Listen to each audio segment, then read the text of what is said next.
Mae'n diwrnod ola mis Mai yma ar Enlli a mae 'di neud Gwanwyn ofnadwy o braf ond eithriadol o sych. Felly, da ni 'di bod yn cario lot o ddŵr i'r twnnel 'ma.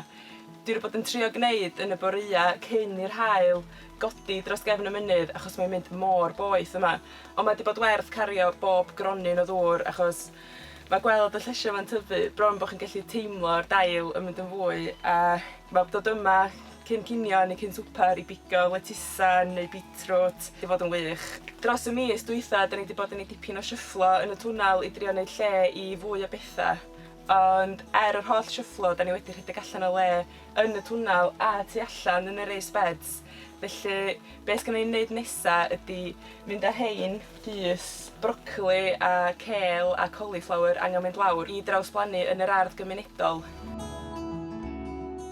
Fedra i ddim credu faint mae y twnnel wedi ffrwydro ym mis Mai. Pan dwi'n edrych yn ôl, o'n i mor proud o sut oedd yn edrych, dedwch mis Chwefror pan oedden ni jyst 'di tyfu pethau maint yma. Ond ŵan mae bron fatha jungle yma.